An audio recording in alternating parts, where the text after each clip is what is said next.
Hello everybody, welcome to this week's episode of Travel with Rick. I'm your host Rick Howard, and I want to welcome you to our weekly video blog dedicated to the #1 vacation destination in the world, my favorite place, the Walt Disney World Resort in Florida. But actually, we're just wrapping up D23 in Anaheim, California. I've got my good friend Lou Mongello here. Rick. Hello Lou. Great to see you again, man. Good to see you, buddy. Lou is exhausted, folks. For 4 days, this guy has been going non-stop, walking around the Expo with his laptop, doing a live stream. Attention D23 core team members, please meet at the Welcome Center. I told you guys we're at D23 core team members, please meet at the Welcome Center. Thank you.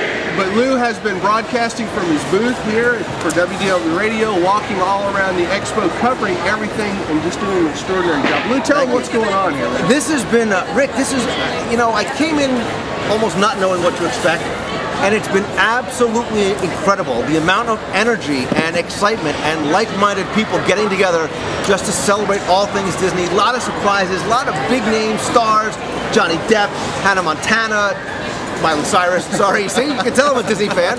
I mean, so much, and after 4 days, yeah, we're exhausted, but we're disappointed that it's over. I know, that was kind of like the big sigh. I think earlier today, people were kind of like, well, it's going to be over soon, cool, I get to rest. But then as soon as they said, leave the building, everybody went, no, yeah, we don't want to leave. It was like 10 to 5, and I'm like, no, you can't go, you can't leave, we need more. So if you guys missed D23, make sure to plan on attending the next one, whether it's next year or if they do it in 3 years, we really don't know, but don't miss another D23. If you were wondering, it was absolutely phenomenal. And Lou, you've just done an outstanding job covering it. Thank you very much. Listen, it's thanks to all the help that I had and the great people around me, and obviously everybody that came by and said hello. See, we're putting people on the spot left and right. Mouse Fan is right next to you guys. You guys kind of partnered up with Mouse Fan Travel. This is Becky Mankin from Mouse Fan Travel, and she's been here for the last 4 days also. Absolutely. Live you streaming with Lou, and you guys have just been killing it over here. Oh, thank you very much. It's been just a ton of fun. Yeah. And meeting people has been great. Nobody's had more fun than us here. I really don't think so. Nobody's worked harder than you guys, I'll give you that. You guys gave away a great trip. We did. We gave away a 6-night stay at Walt Disney World with dining. It's all about the food. It's all about the food. We did prize baskets every day, and it's just been a lot of laughter, a lot of celebration, a lot of magic. It's been great. Yeah, well, this has been probably the busiest booth here, and I've enjoyed hanging out with you guys a little bit. So thanks for kind of letting me feel close to the family here. It's been awesome. Lou, I know everybody knows you, but let's tell them a little bit about what you do. I know you have the audio guides to Walt Disney World broken up by land. You've got some of those right here, right? And I've listened to one of these, and Lou gave me 2 more to listen to on the way home. So yeah, a series of audio walking tours to the parks, starting with the Magic Kingdom, like I said, land by land on CD. And then you also do Walt Disney Trivia, right? Disney Trivia guy? I do, I have 2. You're great with the shameless plug, man. I love it. I'm sorry. And look, I just happen to have a couple here handy. It's amazing. I wrote the 2 Walt Disney World Trivia books, volume 1 and 2, little question-answer books with some descriptive answers at the end of each. And then you also do a little magazine, Celebrations Magazine. We do Celebrations Magazine. It's a bi-monthly publication celebrating the magic of Walt Disney World. I do it with my partner, Tim Foster from Guides of the Magic, and celebrating everything that we love about the parks, just like you. And then you're on Twitter as well. I'm on Twitter. I'm twitter.com/Lou Mongello. I'm on Facebook.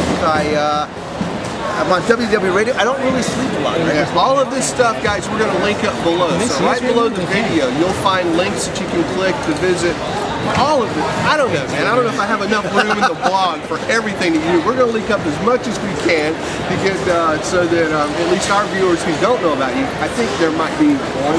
I mean, I think most of you guys know Lou, but I really have enjoyed your coverage and seeing you, in the queues. We'd be standing in some of the queues to get into some of the events, and Justin and Lou would walk by, and if you guys don't know who Justin is, Justin, come here. Come on in here, buddy. He's kind of saying, come on. This is Justin Machoni. We're going to... CMO, really. Yeah, CMO, Justin Machoni. CMO, right. Yeah. So what have you thought about the Expo? It's absolutely been incredible. Everything about it from the moment that we walked walked into the first Bob Iger presentation, actually from the moment we walked into the arena and saw everything that was here at the Expo. The entire event was fantastic. I think it's a can't miss thing for the future. I really do. I think that it's absolutely, if you're a Disney fan, if you watch Rick's show, if you listen to Lou's show, I mean, if you're a fan, I don't know how you can miss this. Yeah. You know, I know, Lou, we were talking and, you know, we said, stick around, Justin, don't run off. I know we were talking a bit, and, you know, I was really geared up for this. I was excited. I knew Disney was going to be over the top with what they brought, but, you know, when we were talking, I know you said that we didn't know what to expect, but they still just exceeded it. It just blew me away. You know, I came here expecting a lot of great entertainment, a lot of great announcements, you know, a lot of great content. You know, we all produce content. And Disney, you know, I'm still just, I can't believe how much Disney brought to D23. Again, we all didn't know what to expect because it's the first time they've done anything like this, certainly something like this on this scale. We told them. And when I walked in to start setting up, I kind of did, you know, I did a double take and I went, I gasped and I was like, wow, I mean, this is amazing.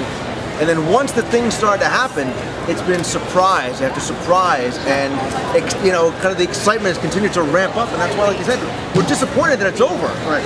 Well, we said we were kind of surprised with Disney. What do you think? Do you think Disney was surprised with us? Do you think Disney expected the fan community to come out and be as excited and the volume and everything, or do you think this kind of caught Disney by surprise? I think to a certain degree, maybe they didn't even know what to expect because they haven't done anything like this.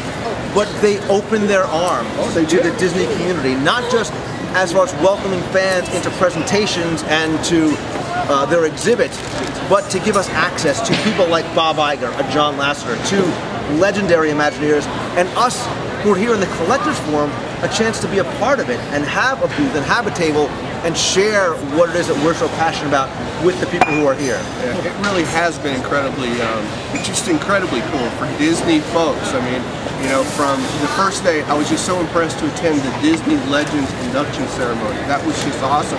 And then yesterday, you know, it was a little thing, I didn't really know what to expect. I went ahead and attended it anyway, but it was a little talk with Roy E. Disney, the grandson of Roy E. Disney, Walt's great nephew, and you know, just telling some stories of growing up Disney and, you know, what it was like to have such a famous grandfather, such a famous great uncle, such a famous father.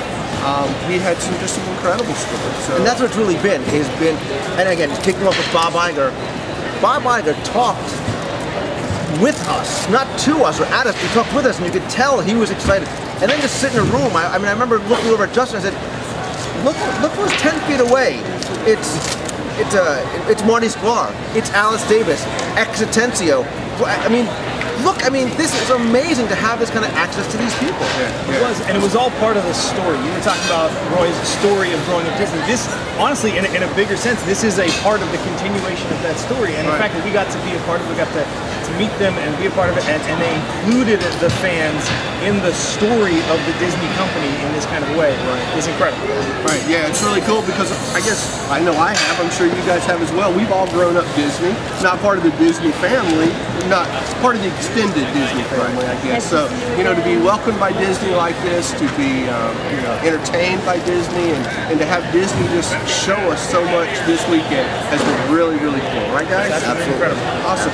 Well, Lou mentioned it. Tell us a little bit about what it was like to be Chief Magical. Is it Magical? Magic Official. Magic Official. Chief Magic Official. CMO. It was the opportunity of a lifetime. It really was. For an entire year, I traveled once a month or so. For about 4 or 5 days at a time. I was in Florida at Walt Disney World for special events like the opening of Toy Story Mania, the opening of I was out here for a couple of events. I got to spend the holidays in Disneyland, which is just incredible. Also visited New York, Chicago on behalf of the Walt Disney Company and the Disney parks. And to be able to just be a representative of the company in that way, again, as a fan, as just a regular guy, to be given access to those things, then to be allowed to represent the company in front of the camera, behind the camera, with guests, with Imagineers, with executives, is just an opportunity you just can't put into words. Well, I'm not so sure about the regular guy thing. I mean, you actually, you know, you really are a Chief Magic Officer. Well, thank you so much. You really, you exemplify that role. So, you know, it's just been a pleasure seeing you here and meeting you and getting to know you a little bit. My pleasure to meet you. Are you kidding me? I watch your show, so it's great. Well, very cool. So I know everybody out there has enjoyed meeting Justin on this show. And Lou, any last words, Lou? Lou wants to sleep, I know. He's got a lot of stuff to pack up. No time for sleep. In case you didn't realize, Disneyland just happens to be across the street as well. So that's what plane rides are for. That's when we'll sleep. Right, yeah. I've still got a couple more days here, so I'm going to be working on some more video for you guys. And, you know, we're going to get a couple more rides in. You know, I'm going to try to show you some of what I think are some of the cooler things about Disneyland while we're here. We're going to take a ride on Disneyland's monorail tomorrow, which is, you know, different than Walt Disney World. Here, it's actually an attraction, you know, and what the coolest thing I love about the monorail here is in downtown Disney, you actually have to use your park pass to get on it, and the monorail actually takes you right into the park, which to me, that just blows me away. And the fact the windows go down, and you can see everything about it is incredible. And again, partly because it's here at Disneyland, the history in that attraction, what that attraction means to Disneyland and to Walt is absolutely worth checking out. I'm looking forward to seeing it. So D23 is over, guys, but I'm going to stay here for a couple more days just for you guys and do some more cool stuff. So Lou, thank you very much. Thank you very much. Awesome. Justin, thank you. Thanks very much. Mouse Fan's working over here. Becky's working hard to get everything packed up. These guys got to get packed up, so I'm going to let them go. But any last? You got another cool website that you guys are working on. You want to tell us about that? The memories. The Lizette, we're going to plug Lizette. Lizette's putting together a book. Lizette, the book. Come here, quick, hurry up. Come on, we're live, sort of. We're filming live. We're broadcasting later. Hi, Lizette. How are you? Tell us what you guys are, what you're working on for WDW Radio, for the conglomerate, the media mogul. This is all her. This is her. This is her pet project. Okay. Well, we're just putting a publication together where we're asking all Disney fans to send in stories, their favorite Disney memories, so we can share it with Disney fans around the world. So please visit www.mydisneymemories.com, send your stories to us, and we're going to be giving tips on ways to enhance your visits to the park. Awesome. And where would they go to send their memories? They would visit the website, www.mydwdwmemories.com, sorry, tired, and you can email your stories to stories@mydwdwmemories.com. And we'll link that up below as well, so they can click on that. And please send in your favorite Disney memories to Lizette, and we'll get those to you. And Lizette has been working so hard. When these guys, when Justin and Lou would be off doing the media thing, she was here tirelessly meeting the fans, selling the books, and greeting everything. So for the 4 days you spent here, thank you very much. Thank you. Awesome. Thank you. Awesome. Okay. Well, I almost forgot. I was giving Lou a little cue there. You guys know it's a tradition whenever I have a guest on the show that the guest gets to ask a question of the week. And what happens, Lou, is you ask them, and they're going to leave a comment below answering the question. So anything you want, doesn't have to be about Disney, can be, can't be, whatever you want. Your question, they answer. We got to make it about Disney. Okay. Well, I figured that, but I was going to give you some latitude there. I knew it would be. Why don't we make it about food? All right, awesome. Okay. We love food. It's my favorite thing about Disney. Let's see. If you had $10 to spend on a snack item in Walt Disney World, or your favorite snack item in Walt Disney World, what's that one thing that you just have to have? What's that one must do? $10? I'm trying to cap it. That's a lot of popcorn, though. That is a lot of popcorn. That's a lot of popcorn. I'm wondering if that's 2 hot dogs at Casey's, or is it just? I know it's definitely 1. I think that's a hot dog, free cheese sauce, and maybe a soft drink or a water. Cool. It's not sushi at California Grill. I don't think there's anything on the menu unless I winked at Yoshi and maybe she would hook me up. We might have to go research that. A little California Grill. There you go. Okay. There you go. All right, guys. So you got it. If you had $10 to spend anywhere in Walt Disney World? Anywhere. Okay. So parks, resorts, anywhere. What would you spend your $10 on and enjoy a snack item at Walt Disney World? So leave a comment below, answer Lou's question. Thanks again, man. I know you guys got to get moving. I really appreciate it. It was awesome. Thanks everybody for watching this week's show. Coming to you live from, well, kind of live, recorded live from D23. It's all wrapping up. So thanks for watching, everybody. We'll see you right back here on another episode of Travel with Rick real soon. Thanks, man. Thanks, Rick. Awesome.